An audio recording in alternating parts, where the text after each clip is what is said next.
let's take a look at our top selections for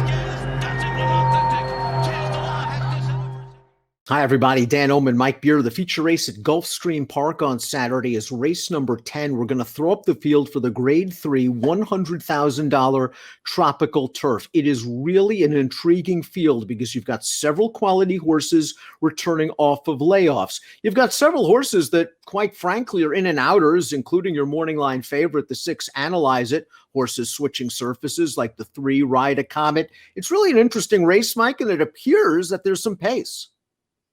Yeah, it does. This is a very, very interesting race. There are, as you've sort of pointed out, there are some really good horses in here. Maybe they're not all in the best form that they could be in, and they're not all that reliable either.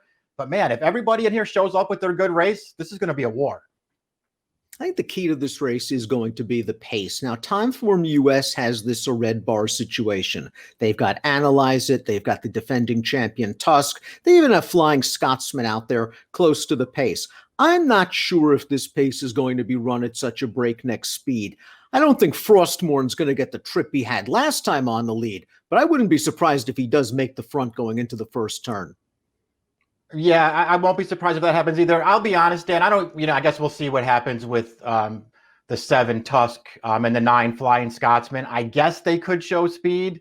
The reality is, for me, if I was Chad Brown and I got into the paddock to talk to Irad Ortiz, I would just tell him to send Analyze It.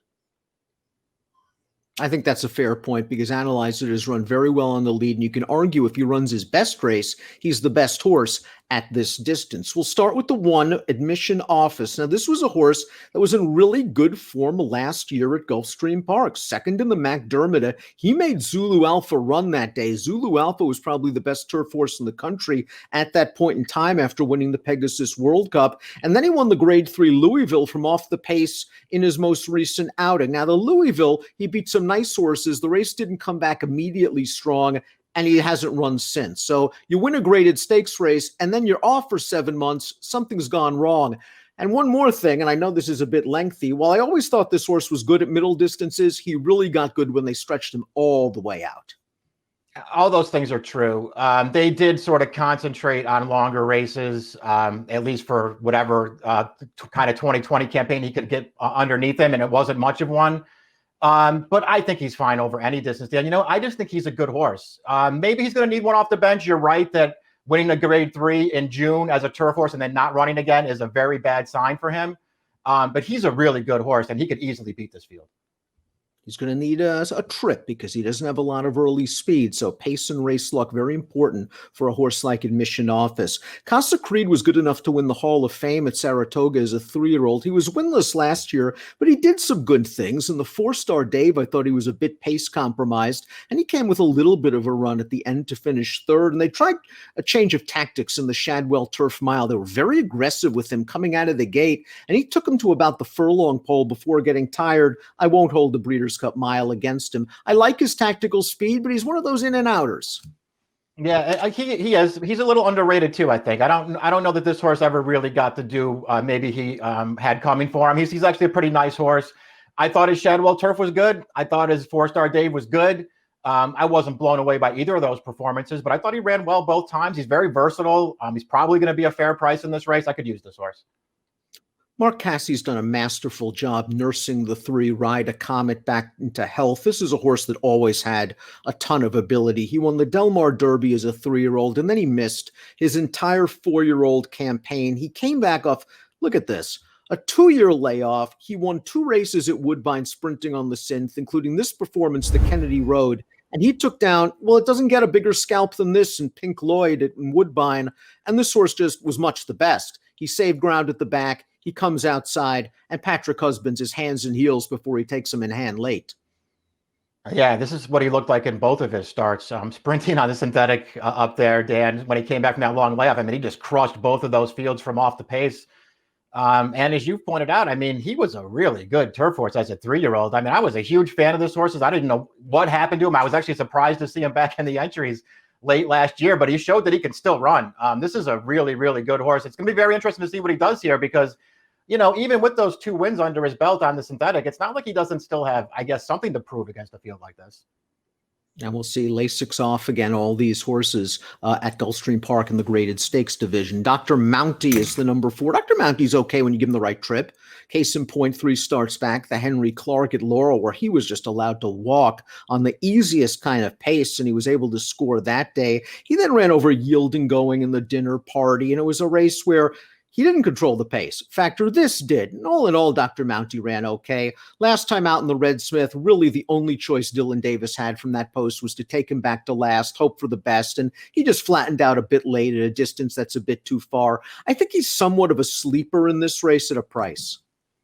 Yeah, I agree with that. If you were looking for a horse at, one of the bigger prices, and it feels like he could be that, he's not the worst option in the world. It's sort of odd to look at that win 3 back then and see him wire that field, because he never seems to run that way. They always take him way back and try to make one run, but I guess that shows he has a little versatility.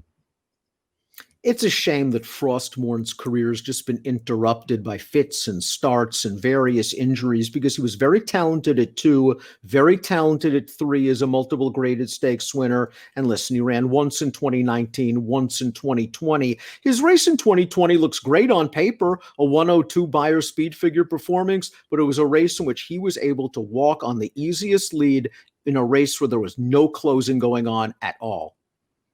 Yeah, I agree. I mean, it was nice to see him come back with an effort like that got a big figure, and to see him win another race, because he's just, he's always been a good horse. I don't know if I want to bet him back off of that, Dan, especially if the 102 Beyer attracts attention in this race, which it could, I guess. I don't know. I liked him as a younger horse. He kind of lost me as a 4-year-old. I didn't like really any of his races in 2018, and he's only run twice since then. I don't know what I'm supposed to do with him. Analyze It, to me, has always been a fascinating case study. He won his first 3 starts, and people were thinking, well, this is Chad's next turf star. And then there was just a maddening series of races where he dropped photos where you could argue he could have won those races, and maybe he hung in some of them. He got back to a win off of a long layoff in the Red Bank, albeit with a perfect trip 2 starts back. And last time out in the Shadwell Turf Mile, listen, he was the favorite that day. He had a look at it. He wasn't good. Yeah, that's my problem with him. Listen, his Red Bank is what it is. It was off of a long layoff. It was a bad field. He got a perfect trip, and he did what he had to do with a triple-digit Beyer. So I thought all in all, it was pretty encouraging.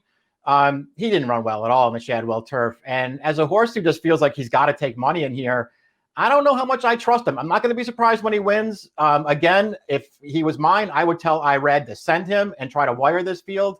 I just don't know if I want to bet him at a short price.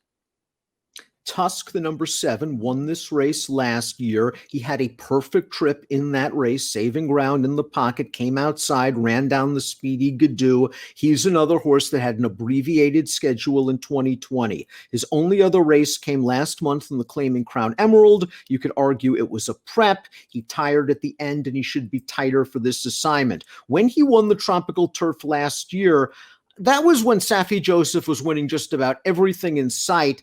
I don't know if Tusk is truly a graded stakes horse, even with that grade 3 win under his belt. I remember him from being a 40 claimer in New York.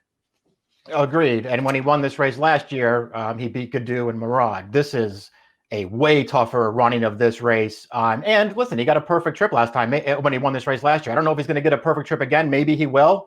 I just didn't think it would be good enough even if he did. Hey Dakota, the number 8, always has a little bit of a puncher's chance when the pace is fast. And while he's stepping up out of the claiming ranks, he was offered for the $75,000 optional last time out. That wasn't a claiming field. Social Paranoia is a very, very good horse. And Hey Dakota didn't exactly have the greatest trip in that race. True enough. This is a pretty good horse, actually. Again, he's found a really, really tough grade 3 to run in this time. So we'll see if he can, produce his best effort and still go with these kinds of horses. I'm a little skeptical, but he is a pretty good horse.